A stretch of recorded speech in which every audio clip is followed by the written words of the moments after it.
ఇది మా రూమ్లో ఉన్న మెంతికూర. మెంతికూర ఎందుకు తెంపుతున్నా అంటే ఆ షామ్గాన్ కోసం చేపల కూర వండుదామని. వాడు నన్ను చేపల కూర వండమని వారం రోజుల కాంచెలి సావగొడతాడు. సరే తెచ్చుకోపోరా చేపలంటే తెచ్చుకున్నాడు. అదేదో ఓ బేబీ సినిమాలో చెప్తుంది కదా లక్ష్మి, అల్లం వెల్లుల్లి ఉల్లిగడ్డ జీలకర్ర కాస్త ముద్ద చేసేస్తే చేపల కూరలో నీసు వాసన రాదని. నేను అవన్నీ వేయలేనులే కానీ ఉల్లిగడ్డ జీలకర్ర పేస్ట్ చేసేసాను. తర్వాత అల్లం వేసాను. ఆ తర్వాత ఉప్పు ఎంత అంటే మన రూల్ బుక్లో తగినంత అని చెప్పడం మర్చిపోవద్దు.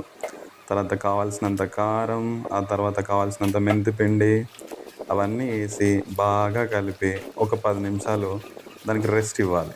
అంటే కావాల్సినంత అంటే రెస్ట్ ఇచ్చి ఈ గ్యాప్లో మనం నానబెట్టుకున్న చింతపండులో పులుసు గట్టిగా పిండాలి. ఎంత గట్టిగా అంటే పిండితే పులుసు కారిపోవాలంతే. ఆ పులుసుని మనం గ్యాప్లో పక్కన పెట్టేసుకుందాం. ఇప్పుడు రెస్ట్ ఇచ్చిన చాప ముక్కల్లో కావాల్సిన పచ్చిమిర్చి, మెంతి కూర, కొత్తిమీర, పుదీనేరు, కరివేపాకు వేసుకోండి, ఫ్లేవర్ బాగుంటుంది. ఇవన్నీ వేసి మళ్ళీ మనం ఫస్ట్ నుంచి ఆయిల్ వేయలేదు కదా, కొంచెం ఆయిల్ వేసుకొని వీటన్నిటిని బాగా కలపాలి. యాక్చువల్లీ చేతితో కలుపుకోండి, నాకు చేపల వాసన నచ్చదని చెప్పి నేను గడితో గడిపాను. బట్ ఇట్స్ ఓకే, మీకు నచ్చినట్టు కలుపుకోండి. ఇప్పుడు ఈ మిశ్రమాన్ని మనం స్టవ్ పైన ఒక 10 మినిట్స్ లో ఫ్లేమ్లో కుక్ చేసుకోవాలి. గాడెడ్ కుక్ చేసుకోవాలి.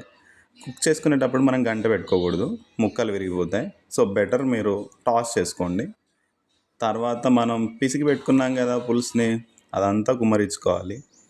యాక్చువల్గా better if you have kajus కొంచెం పేస్ట్ చేసుకొని వేసుకోండి, చాలా బాగుంటుంది ఫ్లేవర్. నా దగ్గర లేకుండే, దట్స్ అన్ ఆప్షనల్.